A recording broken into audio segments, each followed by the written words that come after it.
الحمدللہ وکفا وسلام علی عباده الذین اصطفى خصوصا علی سید الرسول وخاتم الانبیاء اما بعد فاعوذ باللہ من الشیطان الرجیم بسم اللہ الرحمن الرحیم ثانی اثنین اذ ہما فی الغار اذ یقول لصاحبہ لا تحزن ان اللہ معنا صدق اللہ العظیم وصدق رسولہ النبی الکریم الامین والصلاة والسلام علی سید الرسول وخاتم النبیین وعلى آلہ وصحابہ وأہل بیتہ وازواجہ وذریاتہ اجمعین۔ ہے زمانہ موطرف صدیق تیری شان کا، ہے زمانہ موطرف صدیق تیری شان کا، صدق کا، اخلاص کا، ایقان کا، ایمان کا۔ ہے زمانہ موطرف صدیق تیری شان کا، صدق کا، اخلاص کا، ایقان کا، ایمان کا۔ تجھ سے پھیلا نور اسلام عرب میں اور شام میں، مٹ گیا تھا نام ارتداد کفر کا، طغیان کا۔ مٹ گیا تھا نام ارتداد کفر کا، طغیان کا۔ انبیاء کے بعد ہے رتبہ تیرا سب سے بلند، انبیاء کے بعد ہے رتبہ تیرا سب سے بلند۔ مقتدا ہے تو علی کا، ابوذر و سلیمان کا۔ ایمان محمد، امین محمد، یسار محمد، یمین محمد، وزیر محمد، معین محمد، مشیر محمد، مشیر محمد، کرین محمد، سپردار مہر نگین محمد، ابو بکر صدیق دین محمد صلی اللہ علیہ وسلم۔ یا ربی صلی وسلم دائما ابدا علی حبیبک خیر الخلق کلہم، وہو الحبیب الذی ترجى شفاعته لکل حول من الاحوال مقتحم۔ اللہم صلی علی محمد وعلی آل محمد کما صلیت علی ابراہیم وعلی آل ابراہیم انکا حمید مجید۔ اللہم بارک علی محمد وعلی آل محمد کما بارکت علی ابراہیم وعلی آل ابراہیم انکا حمید مجید۔ جمادی الثانی 1443 ہجری، جنوری 2022۔ حضرات محترم، گرامی قدر سامعین کرام، پچھلے جمعے سے شان اور مقام صدیق اکبر رضی اللہ تعالی عنہ کے عنوان سے ہم نے ایک سلسلہ شروع کیا ہے، جس میں جناب ابوبکر صدیق رضی اللہ تعالیٰ عنہ کی شان مقام اس عنوان پر بات چیت ہوگی۔ ابراہیم علیہ السلام اللہ کے خلیل اور پوری جماعت صحابہ میں حضرت ابوبکر صدیق رسول اللہ کے خلیل، ابوبکر مصطفیٰ کے خلیل، ابراہیم خلیل اللہ، ابراہیم علیہ السلام اللہ کے خلیل ہیں، ابوبکر مصطفیٰ کے خلیل۔ تو ایک خدا کا خلیل ہے اور ایک مصطفیٰ کا خلیل ہے۔ خدا نے اپنے خلیل کے امتحان لیے اور مصطفیٰ نے اپنے خلیل کے امتحان لیے۔ اس سے بیشتر کہ میں آگے بڑھوں، میں آپ حضرات کے سامنے بطور دلیل کے اس حدیث کو پیش کرنا چاہتا ہوں جس میں رسول اللہ صلی اللہ علیہ وسلم نے حضرت ابوبکر صدیق رضی اللہ تعالیٰ عنہ کی صداقت پر مہر ثبت کرتے ہوئے یوں ارشاد فرمایا لو کنت اتخذت خلیلا لاتخذت ابا بکر خلیلا، کہ اگر دنیا کے اندر میں کسی کو اپنا خلیل بناتا تو ابو بکر رضی اللہ تعالیٰ عنہ کو اپنا خلیل بناتا. یعنی دنیا کے اندر مجھے اللہ ہی کافی. علماء نے اس کو یوں بیان بھی کیا ہے، اس نقطے کو یوں حل بھی کیا ہے کہ رسول اللہ صلی اللہ علیہ وسلم کے کہنے کا یہ مطلب بھی ہے کہ میرے دل کے اندر صرف اللہ ہی بستا ہے. اگر میں دنیا میں اپنے دل میں کسی اور کو بساتا تو ابو بکر کے سوا کسی اور کو نہ بساتا. اگر دنیا میں کسی اور کو میں خلیل بناتا تو صرف ابو بکر کو بناتا. پھر آگے دیکھیے کہ خدا نے اپنے خلیل کے امتحان لیے اور مصطفیٰ نے اپنے خلیل کے امتحان لیے. اور حضرت ابراہیم خلیل اللہ علیہ السلام نے بھی ہر امتحان کے اندر 100/100 نمبر لیے، اور مصطفیٰ کے خلیل ابو بکر نے بھی ہر امتحان کے اندر 100/100. خدا نے اپنے خلیل کے لیے فرمایا اواہ حلیم. خدا نے اپنے خلیل کے لیے فرمایا ابراہیم خلیل علیہ السلام، تو خدا نے اپنے خلیل کے لیے کیا فرمایا اواہ حلیم. مصطفیٰ نے ابو بکر صدیق کے لیے فرمایا ارحم امتی بی امتی ابو بکر. اواہ حلیم کا کیا معنی، ارحم امتی بی امتی ابو بکر کے کیا معنی، یہ میں آپ کے سامنے رکھتا ہوں. اللہ نے فرمایا اپنے خلیل کو اواہ حلیم، یعنی میرا خلیل نرم دل ہے، نرم مزاج ہے، حلیم ہے، بردبار ہے. اللہ نے اپنے خلیل کو یہ لقب دیا اواہ حلیم. اور مصطفیٰ علیہ السلام نے فرمایا ارحم امتی بی امتی، میری امت میں جو سب سے زیادہ نرم دل ہے، جو سب سے زیادہ رحم دل ہے، وہ ابو بکر ہے. کہو سبحان اللہ. یہ میری امت میں سب سے زیادہ رحم کرنے والا ہے. خدا نے ابراہیم علیہ السلام سے فرمایا انہو کان صدیقا نبیا. خدا نے ابراہیم علیہ السلام کے لیے فرمایا انہو کان صدیقا نبیا، کہ ابراہیم میرا وہ نبی ہے جو صدیق ہے. ویسے تو میں نے پچھلی مرتبہ بھی ایسا کیا، ویسے تو حقیقت یہ ہے کہ ہر نبی صدیق ہوتا ہے. آدم علیہ السلام سے لے کر عیسیٰ علیہ السلام ہر نبی صدیق ہے، لیکن جس کو خصوصی اعزاز اللہ نے عطا فرمایا وہ ابراہیم ہے، کہ اللہ نے قرآن میں بھی بتا دیا، مصطفیٰ علیہ السلام کی زبان میں بھی بتا دیا کہ میرا جو نبی ہے وہ صدیق بھی ہے. گویا صداقت جو ہے وہ ابراہیم علیہ السلام کا خصوصی اعزاز ٹھہرا. صداقت تو ہر پیغمبر کا اعزاز ہے، لیکن ابراہیم علیہ السلام کا خصوصی اعزاز صداقت ٹھہرا. چنانچہ اللہ نے قرآن میں فرمایا انہو کان صدیقا نبیا، بے شک میرا نبی صدیق ہے. تو اللہ نے ابراہیم کو اپنے خلیل کو صدیق فرمایا، مصطفیٰ نے ابو بکر کو صدیق فرمایا. خدا نے اپنے یار کا امتحان لیا نار کے اندر، مصطفیٰ نے اپنے یار کا امتحان لیا غار کے اندر. کہو سبحان اللہ. نمرود نے ابراہیم علیہ السلام کو اٹھایا اور نار میں پھینکا.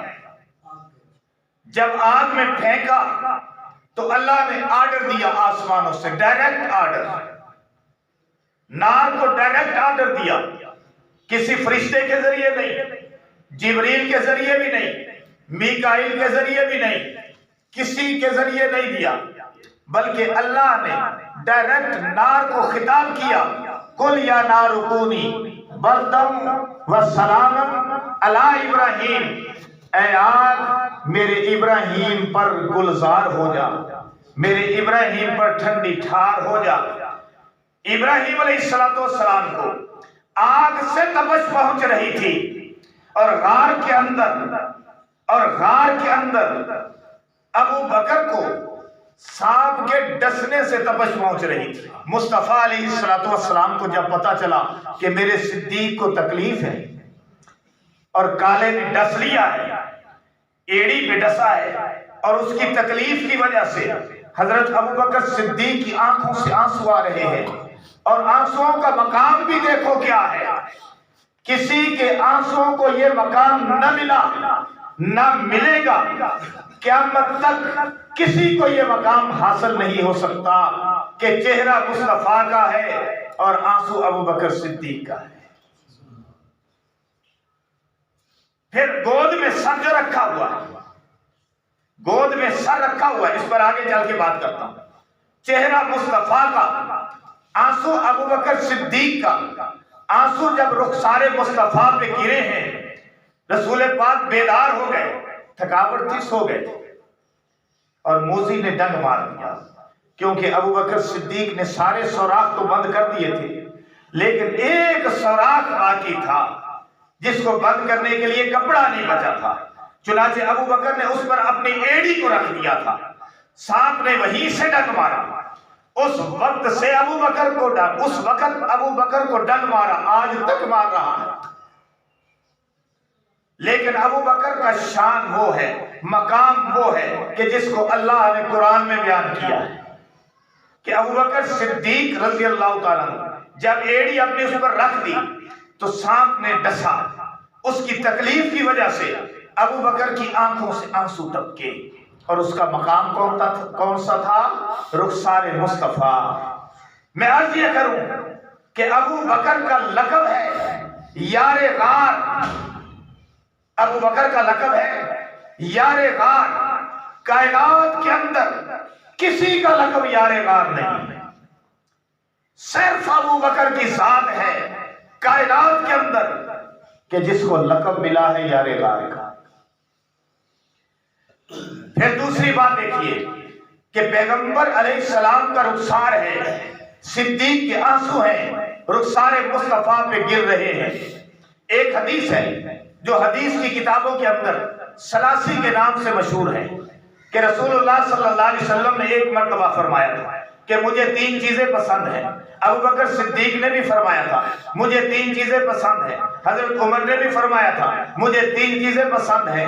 حضرت عثمان نے بھی فرمایا تھا مجھے 3 چیزیں پسند ہیں. حضرت علی نے بھی فرمایا تھا مجھے 3 چیزیں پسند ہیں. جبریل آگے تھے، انہوں نے بھی فرمایا تھا مجھے 3 چیزیں پسند ہیں. اللہ نے بھی پیغام بھیجا تھا کہ مجھے بھی 3 چیزیں پسند ہیں. آگے چل کر یہ بات جب آئمہ تک پہنچی ہے تو حضرت امام ابو حنیفہ نے بھی اسی کی ابتدا میں فرمایا تھا مجھے 3 چیزیں پسند ہیں. اور حضرت امام احمد بن حنبل نے، حضرت امام مالک نے فرمایا تھا کہ مجھے 3 چیزیں پسند ہیں. حضرت امام شافعی نے فرمایا تھا مجھے 3 چیزیں پسند ہیں. امام احمد بن حنبل نے فرمایا تھا مجھے 3 چیزیں پسند ہیں. یہ سلاسی کے نام سے ایک طویل حدیث ہے جو حدیث کی کتابوں کے اندر مذکور ہے، وہاں دیکھی جا سکتی ہے. لیکن ابو بکر صدیق نے جو فرمایا تھا مجھے 3 چیزیں پسند ہیں، ان میں سے پہلی چیز یہ تھی کہ پیغمبر مجھے یہ بات پسند ہے کہ رخسار آپ کا ہو، چہرہ آپ کا ہو جو کھلے قرآن کی مانند ہے، اور آنکھیں میری ہو، دیدار آپ کا ہو. مجھے یہ بات پسند ہے کہ میں آپ کا دیدار کرتا رہوں. چنانچہ ایک مرتبہ حضرت ابو بکر صدیق آنکھوں کو ملنے لگے، ملتے جا رہے ہیں. ایک صحابی نے دیکھ لیا، کہنے لگے ابو بکر آپ آنکھوں کو کیوں مل رہے ہیں؟ فرمایا میں سزا دے رہا ہوں اس لیے کہ دیدار مصطفیٰ کرتے ہوئے جھپکی کیوں ہیں. میں ان کو سزا دے رہا ہوں کہ دیدار مصطفیٰ کر کے جھپکی کیوں ہیں. ایک مرتبہ ابو بکر آئے، حضور مسجد میں تشریف فرما تھے، ابو بکر باہر تھے، آئے اور دروازے میں کھڑے ہو کر حضور علیہ السلام کو دیکھنے لگے. تھوڑی دیر دیکھا اور چلے گئے. کسی نے پوچھا کہ یہ کیا بات ہے، اس عمل کی ہمیں سمجھ نہیں آئی. تو حضرت ابوبکر صدیق نے فرمایا کہ مجھے بھوک لگ رہی تھی، بھوک نے بڑا ستایا ہوا تھا، اور میں آیا ہوں، آ کر اپنے محبوب کا دیدار کیا ہے، بھوک ختم ہو گئی. یہ تھے ابو بکر، اور یہ تھی ابو بکر کی محبت.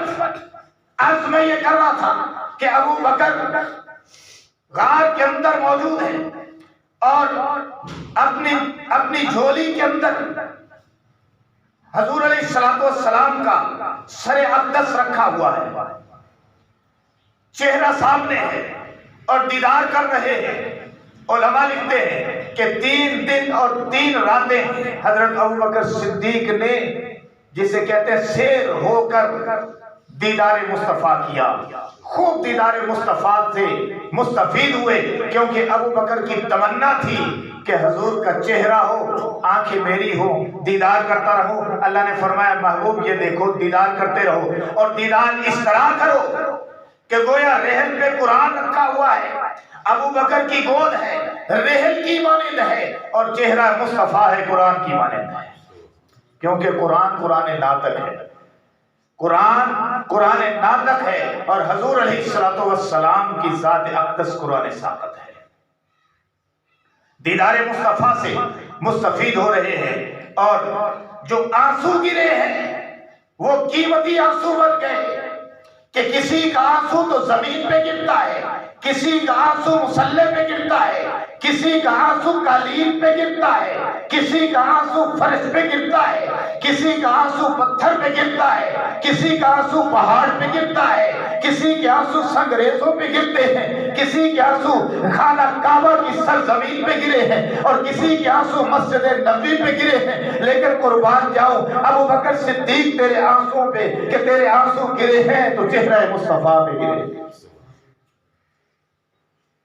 عرض میں یہ کر رہا تھا کہ رسول پاک صلی اللہ علیہ وسلم کا اس طرح ابوبکر صدیق رضی اللہ تعالیٰ عنہ نے دیدار فرمایا، اور جس رات پیغمبر نے ہجرت فرمائی، ذرا غور کیجئے گا کہ جس رات پیغمبر نے ہجرت فرمائی، علی کو تو بستر پر سلا دیا اور صدیق کو اپنے ساتھ ملا لیا۔ علی کو تو بستر پہ سلایا اور صدیق کو اپنے ساتھ ملایا۔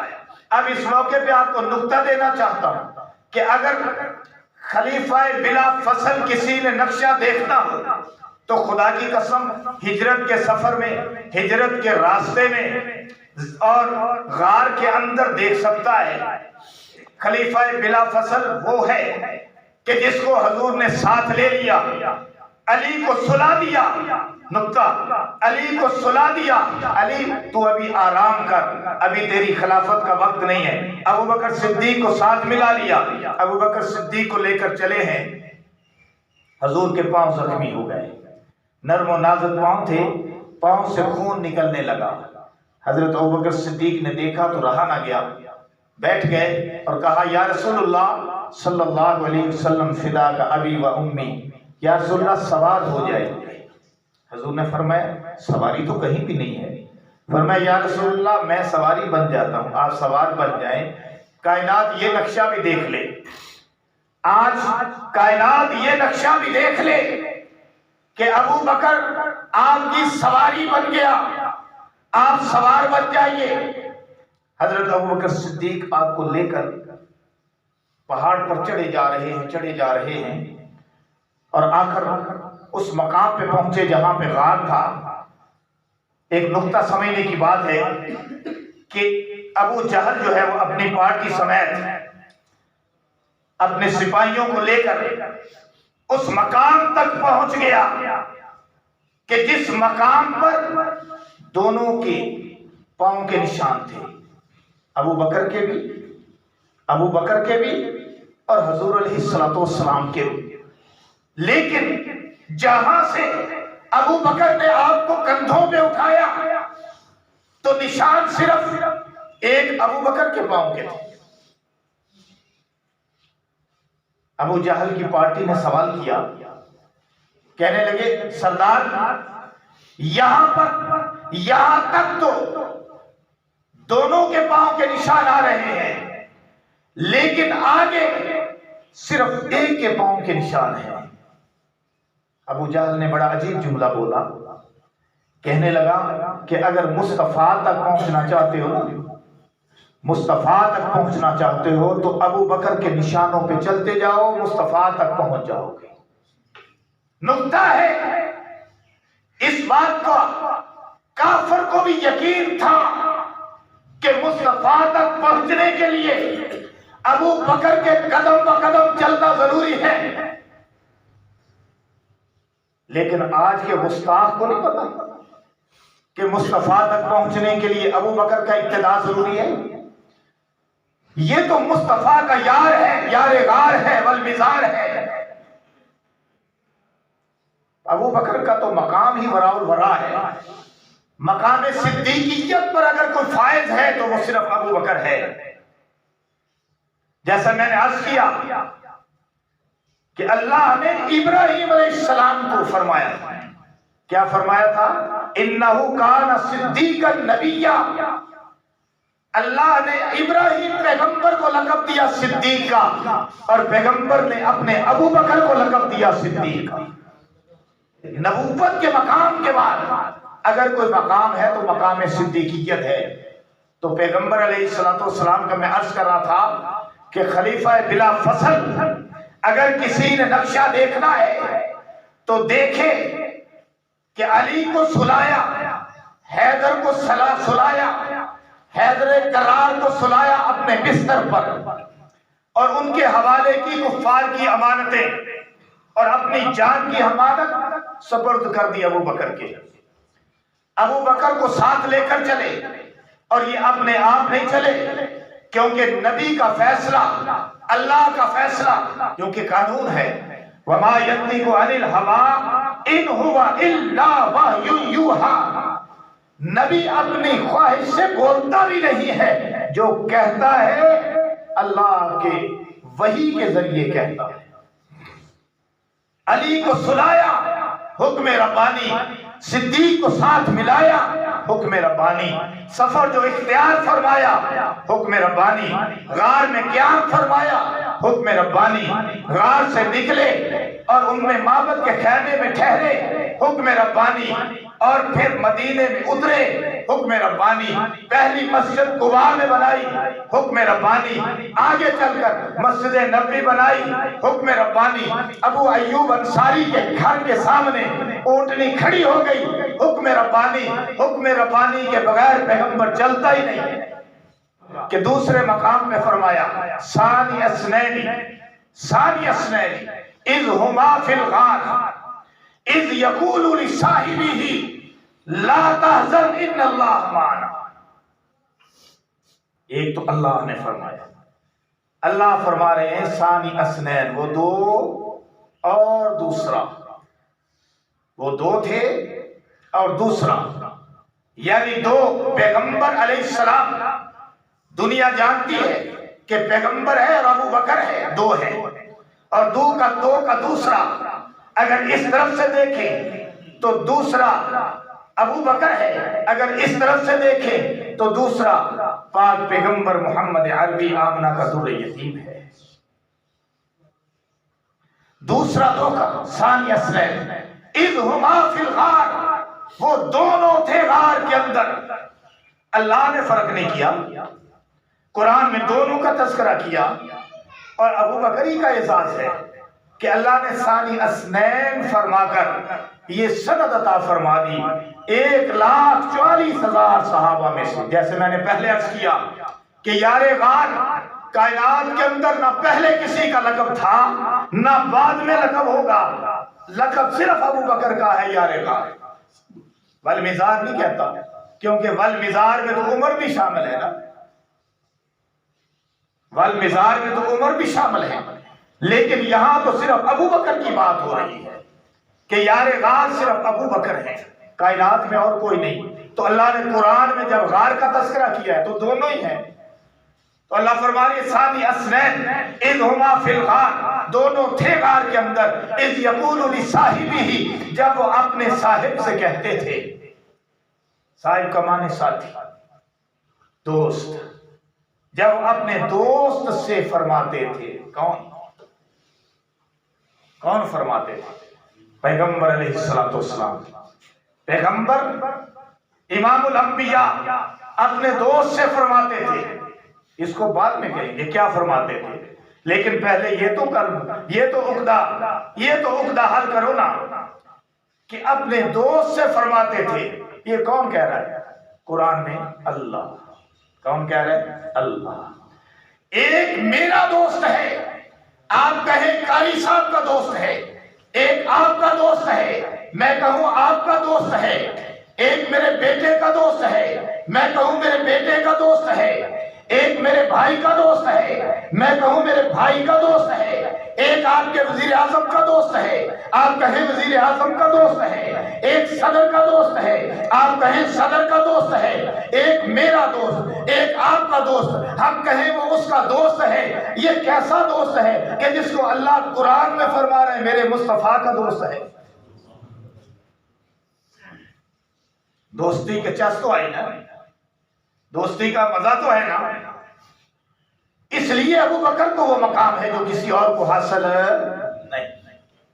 تو خلیفہ بلا فصل کا نقشہ دیکھنا ہو تو پھر دیکھو نا کہ جب ہجرت کی ہے تو ابو بکر ساتھ ہے، جب غار میں ہے تو ابو بکر ساتھ ہے، غار میں چڑھائی ہے ابو بکر ساتھ ہے، غار سے اترے ہیں ابو بکر ساتھ ہے، کفار پیچھے ہیں ابو بکر ساتھ ہے، اور ام معبد کا خیمہ ہے ابو بکر ساتھ ہے، اور پھر جب مدینے میں پہنچے ہیں حضور علیہ السلام تشریف فرما ہو گئے، ساتھ ابو بکر صدیق تشریف فرما ہو گئے، دونوں تشریف فرما ہو گئے، مدینے کے لوگ آ رہے ہیں، استقبال کر رہے ہیں، اور آ کر پیغمبر علیہ السلام سے مصافحہ کر رہے ہیں، لیکن چونکہ وہ لوگ پہچانتے نہیں تھے اس لیے عجیب کشمکش کے اندر مبتلا ہیں، جلدی سے آئے ہیں، خوشی کا موقع ہے اور آ کر پیغمبر سے مصافحہ کرنا چاہتے ہیں۔ ادھر حضور پاک ہے، ادھر ابو بکر صدیق ہے، لوگوں کو پتہ نہیں چل رہا آقا کون ہے، غلام کون ہے، لوگوں کو پتہ نہیں چل رہا آقا کون، غلام کون۔ حضرت ابوبکر صدیق نے اس بات کو بھانپ لیا، اس بات کو سمجھ لیا کہ پتہ نہیں چل رہا آقا کون ہے، غلام کون ہے۔ میں تو غلام ہوں اور امام الانبیاء تو میرے آقا ہیں، لوگ تو حضور سے مصافحہ کرنا چاہتے ہیں، پہلے تو آپ سے مصافحہ کرنا چاہتے ہیں، لہٰذا مجھے آج بتا دینا چاہیے، اپنے عمل سے ثابت کر دینا چاہیے کہ آقا آقا ہوتا ہے، غلام غلام ہوتا ہے۔ ابوبکر صدیق نے تو یہ ثابت کیا نا کہ آقا آقا ہے اور غلام غلام ہے، لیکن میں اس نقطے سے ایک اور نقطہ بناتا ہوں کہ جب ابوبکر صدیق نے یہ ثابت کر دیا کہ آقا آقا ہے، غلام غلام ہے، تو دیکھو نا ذرا کہ مدینے کے اندر انٹری ہو رہی ہے اور مدینے میں انٹروڈکشن ہو رہی ہے اور حضور علیہ السلام کے ساتھ آ کر مصافحہ کر رہے ہیں، تو حضور علیہ السلام کے ساتھ وہ کون سی ہستی ہے، وہ کون سی شخصیت ہے، وہ کون خوش نصیب ہے کہ جو حضور کے ساتھ ہے۔ بلا فصل کا نقشہ دیکھنا ہو تو پھر اس مقام پر دیکھ لو، کہیں اور نہیں۔ اس مقام پر کلیئر نقشہ نظر آتا ہے۔ اٹھے اور چادر لی ہے اور حضور علیہ السلام کے اوپر چھاؤں کر دی ہے، چادر لی ہے حضور کے سر اقدس پر چھاؤں کر دی ہے، لوگوں کو پتا چل جائے کہ غلام وہ ہے جو خدمت میں کھڑا ہوا ہے، آقا وہ ہے جو نیچے بیٹھا ہوا ہے۔ یہ ہے ابو بکر صدیق رضی اللہ تعالیٰ۔ اس لیے اللہ نے قرآن میں کیا فرمایا، ثانی اثنین اذ ہما فی الغار، وہ دونوں تھے غار کے اندر، اذ یقول لصاحبہ، جب اپنے دوست سے یوں کہتے تھے لا تحزن، غم نہ کر، ان اللہ معنا، اللہ ہمارے ساتھ ہے۔ تو میں کہتا ہوں کہ کیسا فرمایا حضور نے، اور یہ فرمایا تو اللہ نے، حضور نے روئے زمین پہ کہا، اللہ نے اسی کو وحی بنا کے نازل کیا۔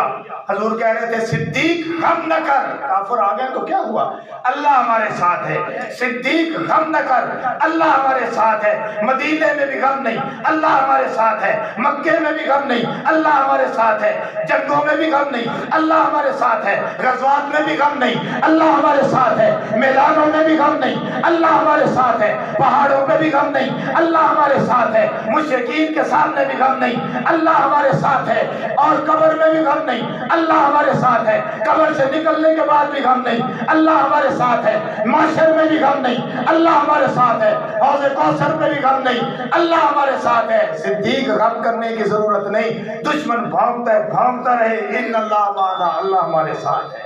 وآخر دعوانا الحمدللہ رب العالمین۔